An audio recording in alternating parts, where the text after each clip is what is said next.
Hello friends, मेरे YouTube channel पे आपका स्वागत है।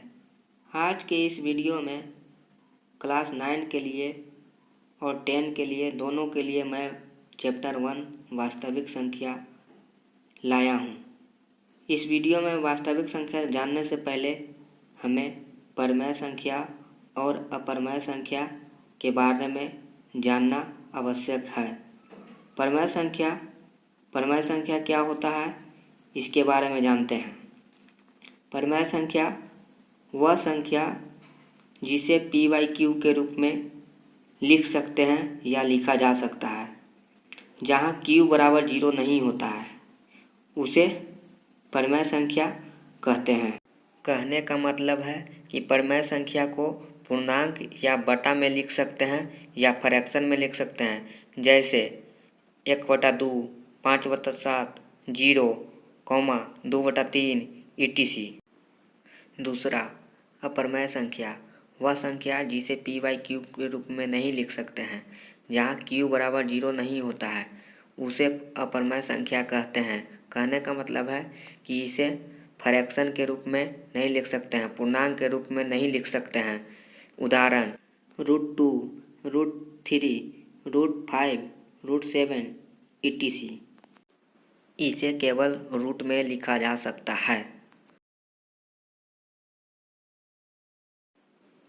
अब जानेंगे वास्तविक संख्या के बारे में कि वास्तविक संख्या क्या होता है।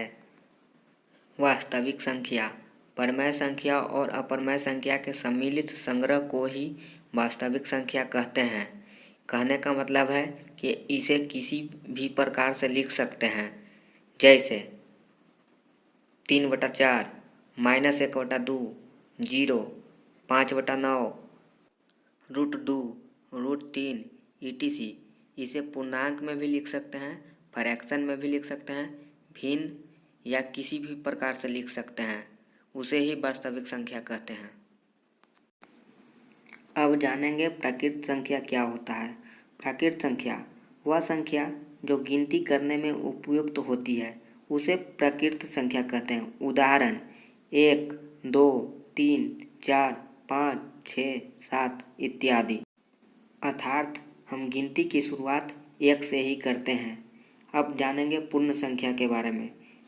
पूर्ण संख्या क्या होता है? यदि प्राकृत संख्याओं के समूह में 0 भी शामिल कर लिया जाए तो उसे पूर्ण संख्या कहते हैं, जैसे 0, 1, 2, 3, 4, 5, 6, 7 इत्यादि। अब जानेंगे कि पूर्णांक संख्या क्या होता है। यदि पूर्ण संख्याओं के समूह में ऋणात्मक संख्याओं को शामिल कर लिया जाए तो इन्हें पूर्णांक संख्या कहते हैं, जैसे -3, -2, -1, 0, 1, 2, 3, 4, 5 इत्यादि। अगर मेरे वीडियो समझ में आया हो तो इसे लाइक, सब्सक्राइब और शेयर ज़रूर करें।